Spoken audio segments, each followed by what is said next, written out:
نحمده ونصلي على رسوله الكريم أما بعد فأعوذ بالله من الشيطان الرجيم بسم الله الرحمن الرحيم أينما تكونوا يدرككم الموت ولو كنتم في بروج مشيدة صدق الله مولانا العظيم۔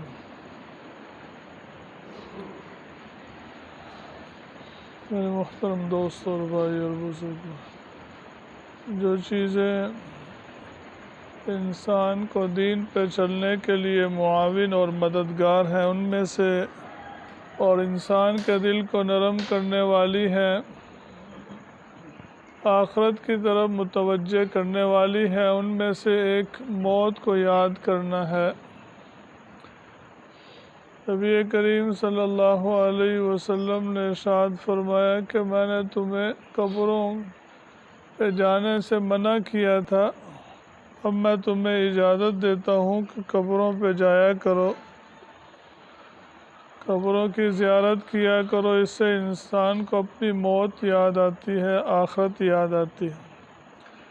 تو جب بھی انسان قبرستان جائے تو اس کو اپنی آخرت اور موت کو یاد کرنا چاہیے، بلکہ اسپیشل اسی کے لیے فرمایا کہ جنازوں کے پیچھے جایا کرو، میت کو غسل دیا کرو، قبرستان جایا کرو، تاکہ انسان کو اپنی موت اور آخرت یاد رہے۔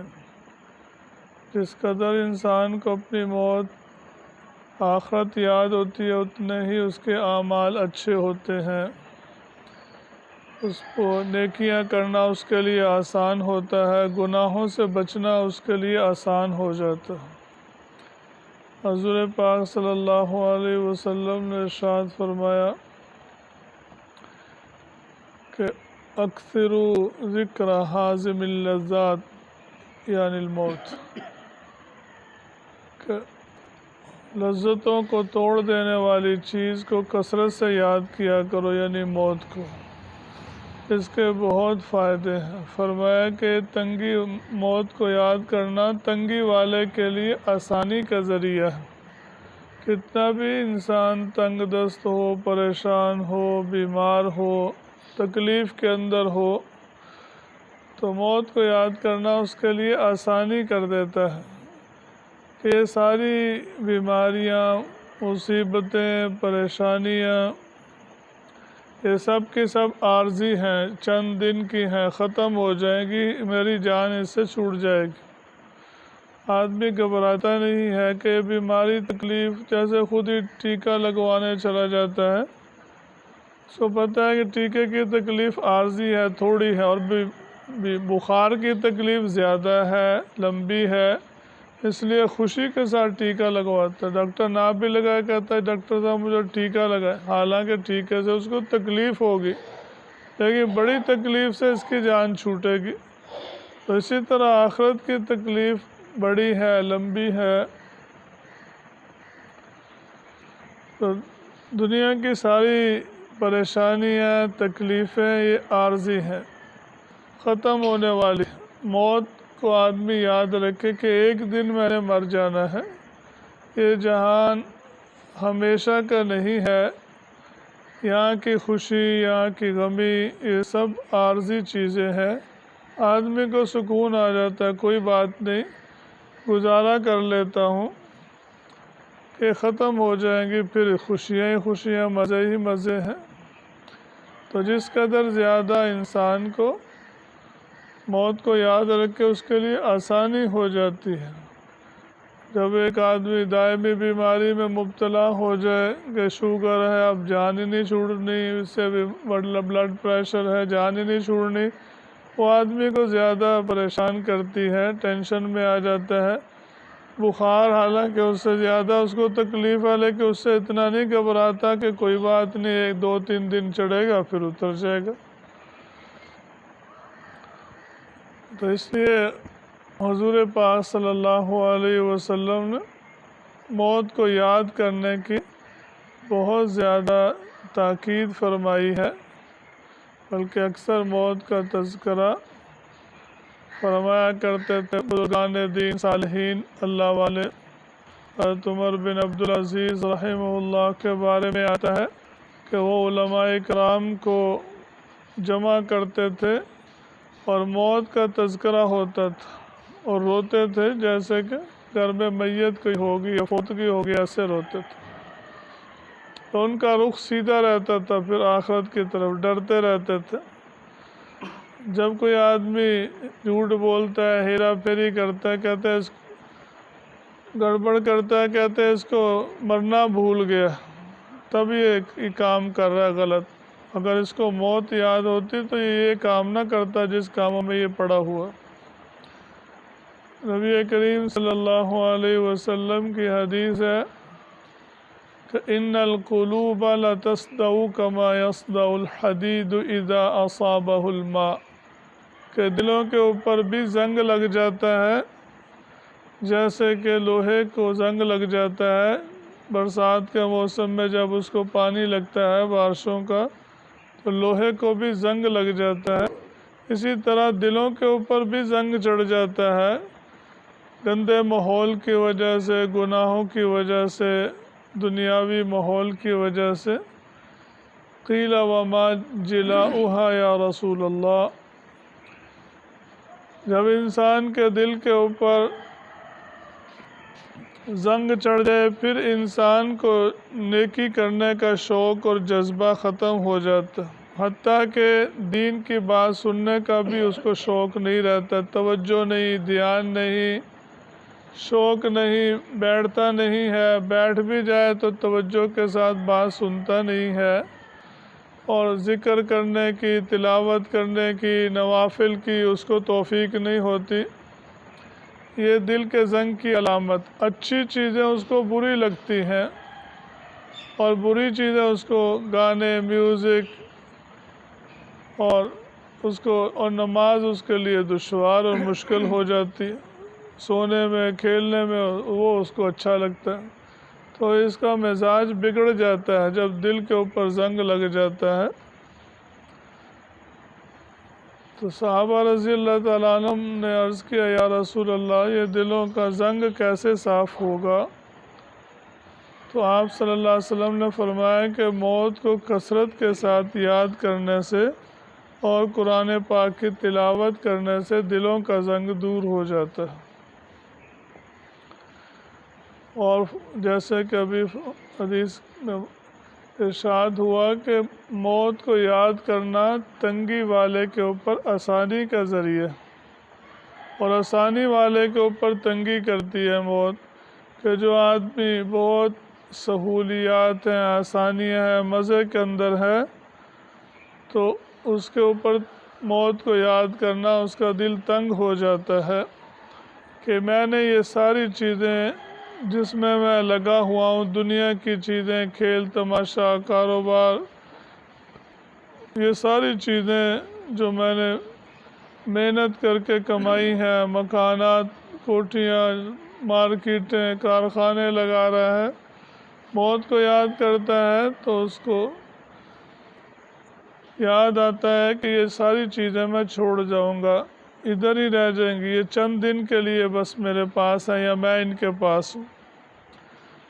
تو پھر اسے تو آسانی والے کے اوپر فرمایا کہ موت کا یاد کرنا یہ تنگی کا ذریعہ، اور تنگی والے کے اوپر آسانی کا ذریعہ ہے۔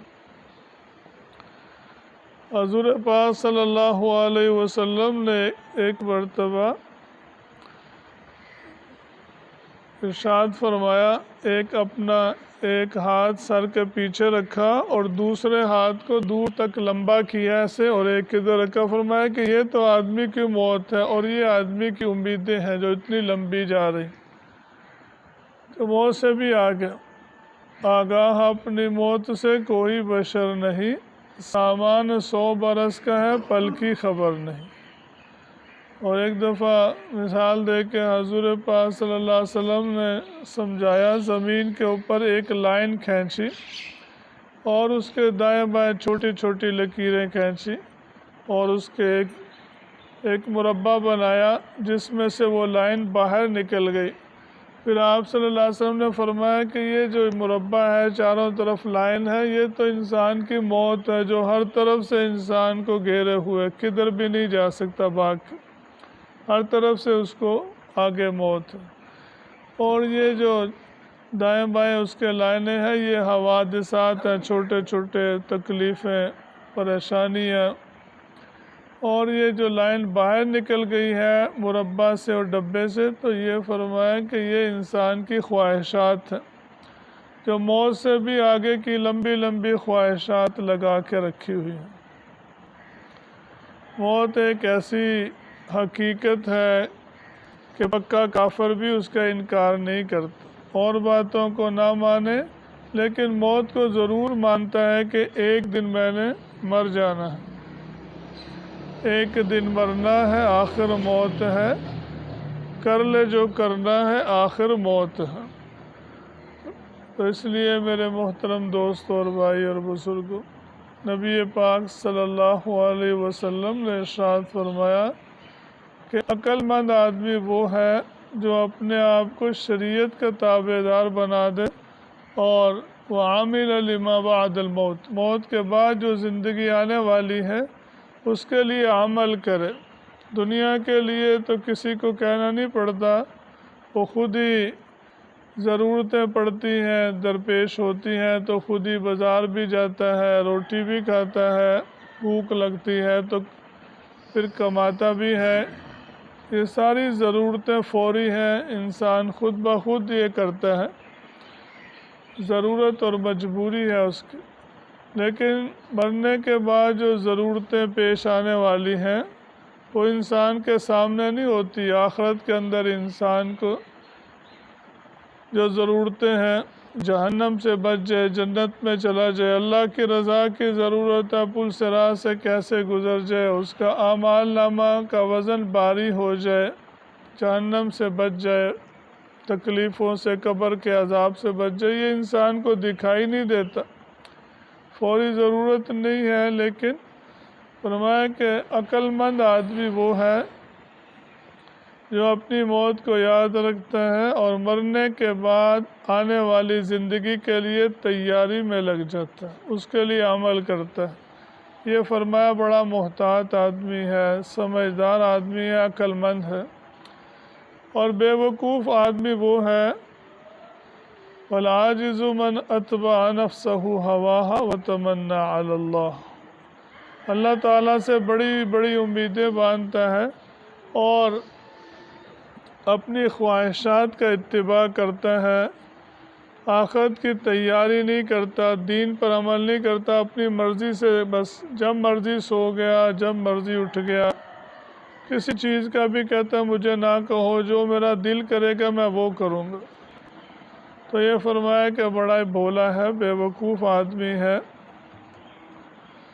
بہت سے کام دنیا کے اندر انسان بعد میں آنے والے نفع کی خاطر کرتا ہے۔ سکول جاتا ہے، کوئی اس کو چیز دکھائی نہیں دیتی مجھے کیا ملے گا، 10 15 سال، 20 سال ڈاکٹر بننے کے لیے لگا دیتے ہیں کہ کل کو فائدہ ہوگا، نوٹ آئیں گے، میری زندگی آسان ہوگی۔ زندگی کا اکثر حصہ اسی میں لگا دیتے ہیں بیچارے، جب ڈاکٹر بنتے ہیں تو اکثر بوڑھے ہو چکے ہوتے ہیں۔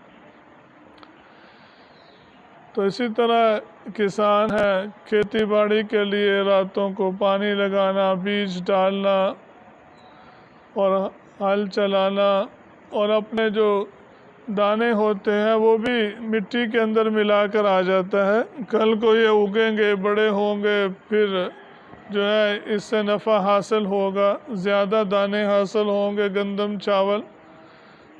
تو آنے والے نفع کی خاطر انسان بہت سے کام کرتا ہے، دکان پہ بیٹھتا ہے، سارے پیسے دکان کی ڈیکوریشن پہ، سامان پہ لگا دیتا ہے، کل کو نفع ہوگا۔ تو اسی طرح جو صحیح عقل مند ہے، اصل زندگی آخرت کی ہے۔ جو عقل مند آدمی ہے اپنا جان مال وقت اپنی صلاحیتیں دین پہ خرچ کرتا ہے، اللہ کی رضا کے کاموں میں اپنی صلاحیتوں کو لگا دیتا ہے اور دنیا کے اندر صبر کرتا ہے، گزارا کرتا ہے، انتظار کرتا ہے کہ کب اس کا رزلٹ نکلے گا، آخرت میں پہنچوں گا تو پھر مزے ہی مزے ہیں۔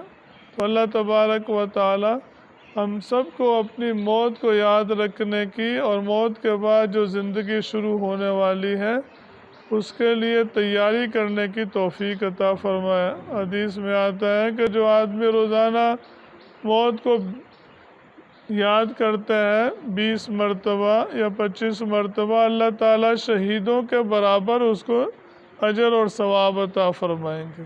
اللہ تعالیٰ ہم سب کو بھی توفیق عطا فرمائے۔ الحمدللہ رب العالمین والصلاة والسلام علی سید الانبیاء والمرسلین۔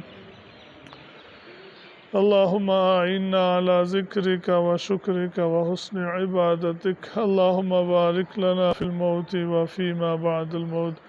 اللہم انا نسألک العفو والعافیة والمعافاة فی الدنیا والآخرہ۔ اللہم من احییتہ منا فاحیہ علی الاسلام ومن توفیتہ منا فتوفہ علی الایمان۔ جزا اللہ عنا سیدنا محمد وآلہ وآلہ وصلی اللہ تعالی علی النبی الکریم وعلی آلہ واصحابہ اجمعین برحمتک یا ارحم الراحمین۔